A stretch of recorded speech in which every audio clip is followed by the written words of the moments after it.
So we're going to stick with the world's theme because, after all, that is the theme for the Rouleur Classic this year, and it's a gift that keeps on giving. Who remembers the last time a British man won the World Championships? Yeah, come on, don't be shy. I think we all remember that, don't we? Who would like to know what went on behind the scenes in what was called Project Rainbow? Yeah, I think I would too. The man who was charged with being road captain on that day in 2011 in Copenhagen to deliver the Manx missile to the line was David Millar.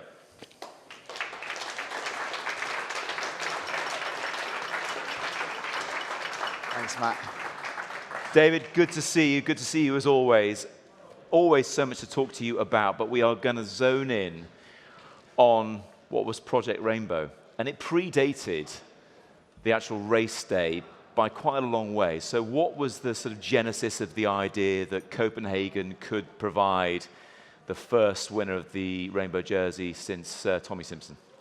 It was actually very much a Rod Ellingworth British cycling project, and very much a personal project from Rod Ellingworth, who was the coach, who is now the head coach at Team Sky, and who developed that whole generation we have now of Geraint Thomas, Mark Cavendish, Ian Stannard, Luke Rowe, etc. They were all his protégés. But when they were doing the Olympic success and winning so many medals on the track, during that process, they had, Dave Brailsford and Rod Ellingworth and Shane Sutton at the time, this vision of moving onto the road. And that vision involved creating Team Sky and also winning the Tour de France, which seemed just a ridiculous concept when they had that project in 2008 and they were putting it together. But within that, you also had win the World Championships. And that was something they could do with British cycling. And that was Rod's little baby. And when they saw, you find out a few years before, what the course is going to be for each Worlds, they knew Copenhagen was going to be a flat Worlds, 4 years out. And they thought, well, they know Mark's the fastest sprinter in the world. Let's do this. It's Project Rainbow. Let's win the World Championships. Even that far out, because that was at the time he was at T-Mobile. He was starting to show his talent, but he was nowhere near the finished article that far out. So was it always Mark, we're going to ride for Mark this far out? Yeah, it was I mean, I think British cycling are very good at that. And Dave Brailsford and Rod Ellingworth and Shane Sutton at the time were very good at that. It's analytical. They knew the course suited him. It's plan A. There's no B, C, D, E, F. We were just going for plan A. But what they did for Project Rainbow was they did it 3 years out. The year before, we'd gone to Australia, to Geelong, which were the Worlds were, the road race. And what they did there, I wasn't even party to this. I didn't realize what they were doing. They knew for the Olympic course that they were going to move us to a hotel the night before. And so what they did the year before in Copenhagen, and they did it again at the Olympics in 2012. So it's amazing the amount of thinking that goes into these different levels. In Melbourne, for Geelong, they moved us. They essentially simulated not only Project Rainbow, but also the Olympic road race. They were planning all different things at the same time. But yeah, Project Rainbow is very much, they like doing things that haven't been done. Like Tommy Simpson won it in 1965. And why haven't we won the road race since?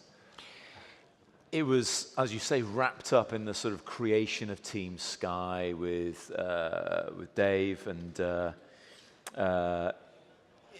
you yourself, even though you're closely, I guess, related to Team Sky through your sister Fran. You obviously know Dave. He was with you back in the years before when things went a bit, tits up, to put it bluntly. It was their thing, but you weren't in Team Sky, and you were never going to be in Team Sky. So how did that conversation happen where they said, look, Rod and Dave, we want you to be the road captain who calls the shots in Copenhagen? Yeah, that was quite a weird one because of my doping past and the zero tolerance policy from Team Sky, I could never be part of Team Sky. And yet, they needed me for the British team. For Team GB, they didn't have a zero tolerance policy, so I could race for them. And I was the best road captain they had in the UK. So they knew, and Mark and I roomed with Mark in the days before. Mark and I were quite close, even we've never been in the same team, only on national teams. And Mark's very astute and he's very clever, and everyone knows this when you work with him. He picks his team. He's an amazing team leader. But he knows that he has to have a captain. Because when you're a leader and you're given the responsibility of winning the race, when you're in the race, all you want to do is trust somebody else within your team to handle all the stress, to create a firewall between your responsibility to win and all the stresses that are going on. And that was my job. My job as road captain was to create this massive firewall from Mark so that he never had to panic. He had implicit trust in all my decisions, and within our team and also dictating the other teams. Because what happens is in a big race like this, every team has their road captains, and the road captains will then talk to each other and make decisions together that dictate the whole shape of the race. Was there any controversy around that? Because I know in 2012, ahead of the Olympics, there was a bit of hubbub about you being involved because of the past. Was there any of that around the planning of 2011 in Copenhagen? No, none at all. No, it was quite weird. The Olympics kind of sit separate to the World Championships. The World Championships is essentially another pro race. It's another classic. It's another monument. It's the only time in the year that we wear national jerseys. Professional cycling is quite strange like that. We only have one day a year where we race as nationally, and you bring all these different riders in. But for me, on that day coming in, it was a purely qualitative decision. It was, we need the best guys here, and it was an amazing team. We had, it was at the beginning of the ascending spiral of Team Sky. Just coming out of the Vuelta, you'd had Chris Froome finish second, Bradley Wiggins finish third. You had Mark Cavendish, who was in his pomp as a sprinter, just dominating everything. You had Ian Stannard, who was flying, Steve Cummings, who was just coming into his kind of pomp. So you had Geraint Thomas. None of us knew he was a future Tour de France winner. And you had this amazing team, this depth of talent. But there was another thing that, regards Project Rainbow, that they did. I remember on the team bus, before the race started, we knew we were going to be wearing speed suits. Never in the history of a road race that had a whole team turned out in speed suits. And normally be very embarrassed about that. But we'd made a decision as a team, we're not going to be embarrassed to turn up on a start line in speed suits. And that almost that set the tone immediately. Was this from the Secret Squirrel lot? Was this Boardman and yeah, those very guys? much. I mean, they'd analysed everything. They did the tech, and we knew that it was going. And even our tactics. I remember in the days before, because Bradley is such a phenomenal athlete, but he one-day road races, he underestimated what he could do. And even in the discussions in the weeks before, he was pretty convinced that he was going to last till 6 laps to go. And he wanted to do all the dog's bodies work at the beginning so that he could jump out. And I remember going to Rod's room 2 nights before and going, Rod, Bradley can last. He can go to the last lap. We know this. And Rod and I sat there on his bed, and it's like, what we're going to do is we're going to tell him that he's going to do all the early work.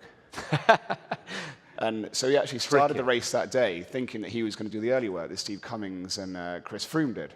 And actually, as road captain, I said, Bradley, no, come here, sit on my wheel. You're not working. And I just held him back like the whole race. And that was one of those things, but he had no idea he was going to do that. Did he like being told what to do? Bradley does. He loves it. He loves having a road captain that tells him exactly what to do. He loves having a leader that tells him what to do because he loves controlling the variables, Bradley, but he likes someone else to control them for him in many ways. It was still not a foregone conclusion, but I suppose it was the first time that really Team Sky plus you showed their hand in trying to control a race by just making it harder for everybody else. Because those turns that Brad and Stannard ended up doing were monumental turns. They were huge. Yeah. There were a couple of reasons to this one, because Mark Cavendish he's a freak of nature in many ways. And one of the fact is, which none of you will have ever seen, when he's with a team in a hotel, and he's done it since he was in the national team as a junior and as an under-23, when he walks around the hotels, he's always got riders following him. He's like the Pied Piper. He's like, they just follow Mark. And he's amazing like that. He's got such charisma. Yeah. And when he decides to do something, he normally fulfills the promise. And him and Rod, and I was party to this, they knew that they were planning Copenhagen for Project Rainbow, that this was all designed. We only had plan A, there's no B, C, D, E, F. This is Mark. He's going to win. And that's a massive responsibility. And a lot of riders freak out on that. Mark thrives off that. And I was a road captain, and I roomed with him. And what was he like the night before? I don't know, he's amazing. Because already he's completely OCD in the sense that his rooms are perfect. In Geelong the year before in Melbourne, he was in the room opposite me. We had our own rooms. And I went in to his room. I got up for breakfast. I'd gone for breakfast, came back, and just went into his room. So we always leave our keys in the door. And I went in, and it was just perfect. The bed was made, kind of, the suitcases there, everything. It looked like he'd not been in there, or the chambermaids had been in there, or whatever. And I went to breakfast, and I was like, Chris, what's going on? He said, and I realized he makes his bed every morning, perfectly. And everything's out, his suitcases hung up. And then if he's packing, everything's perfect. Everything he does is completely OCD organized. And then rooming with him like that, if he's planning to go for an objective, he ticks all these boxes. And we were watching, because what we normally do is, even doesn't matter how much you know the course, you don't know it until you race on it. So we normally use the under-23 race as a gauge of what's going to happen. So the day before, I think it was on the Friday actually, the race is on the Sunday, we're watching the under-23 race, and me and Cav we're in our beds next to each other watching the race. And it's by the last lap, it's turning into a sprint, and we're both kind of moving. By the end of it, we're sitting on the end of our edges of our bed, and it's a sprint. And it ends up being a bunch sprint. And Mark just jumps up, he's like, fucking hell, I'm going to win. and I remember that vividly, and I was like, you crazy bastard. and that's what then gave us the confidence, gave me the confidence as road captain. Yeah. On the day, still, I tell this story quite often. What normally happens in the road race is that it's so long, it's 270 kilometers, and there's laps. It's got a very clear format. There are a flurry of little attacks. The break goes early on. There's about 2 or 3 laps or 45 minutes of ease or total takeoff. Don't ride much. Everyone has calls of nature. Then it starts. That day, what we did was, the flurry attacks went, the break went, and I said, guys, we ride now. Just go. And Jeremy Hunt, who was his responsibility was bodyguard Cav, because my role was to control the whole peloton, the race, our team, the tactics, all these different things going on. And so I didn't actually have to deal with Cav. That was Jeremy Hunt's job. And Jez came up to me, and I've known Jez for years, and he was like, Dave, I'm going to stop for a piss. And I was like, Jez, not today. And I still remember that. I thought, that's the fucking coolest thing I've ever said. And we just ripped the race to pieces all day. Yeah. I can't quite remember who was the last man before Cav launched his sprint. Do you remember? It was supposed to be G. Yeah.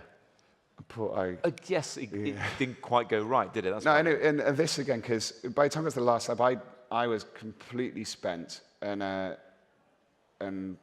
Wiggle did his last job, then it went in, and so it was gone. And in the last lap, I found Jez, and Jez and me were off the back, we were dropped, and there was a big screen about 5Ks from the finish, and we stopped and we climbed over the barriers and went into the crowds. You never finished the race? No, then we got back on and finished. Okay. But we wanted to watch the sprint. So Jez and I are standing in a field. In your kit? Just in kit with our bikes. We're watching and thinking, and they came around that final corner, and G's job was to do the final push, and hats off, to be honest with you, that's a big responsibility to have, because then you're into the chaos. And the chaos overrode, and he got swamped, and he couldn't do anything. Any other bike racer in the world, apart from Cav, it was over. Yeah. How he pulled it out, I don't know. And I remember Jez and I were watching it, and we were like, oh no, it all went wrong in the last 500 meters, 600 or 800 meters. And you saw it all going wrong.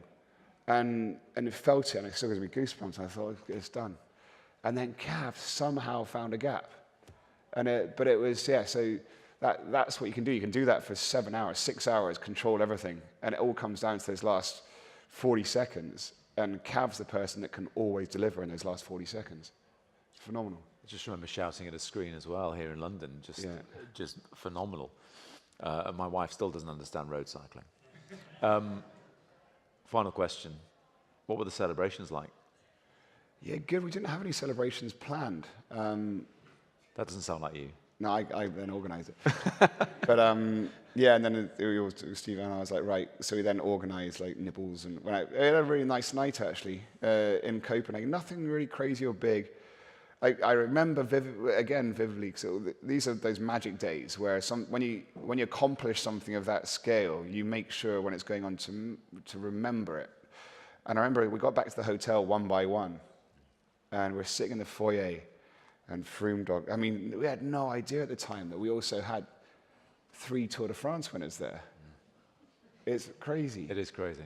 Yeah, Chris Froome, Bradley Wiggins, Geraint Thomas in this foyer hotel. We're all thrashed. It's empty. There's no kind of, it's cycling. Nothing's glamorous. And it's coming in one by one. And we're just having beers. And it's like, I just won the Worlds. And you're right, 8 months later, you got the first British winner of the Tour de France in his yellow jersey, leading out the world champion on the Champs-Élysées. And it still gives me goosebumps to hear about it and think about it. And it gives me goosebumps talking to you about it as well, David. David Millar. Thank you. Thanks, Matt. Yeah. Does anybody know anything about Wisdom, Cricket Wisdom, books? This is the new book that Ned Boulting's done. My co-commentator. It's an amazing book. It's literally got every race, every story, and it's going to happen every year. So you create a tome of every year of bike racing. So yeah, look it up, the Road Book. And Kenny Van Vlaming's on now. You're doing my job now. Is that for me as well? No, I was given that. Oh, you can get another one. Do you want that one? Yeah, great. There you go. You don't ask, you don't get. David Millar, ladies and gentlemen.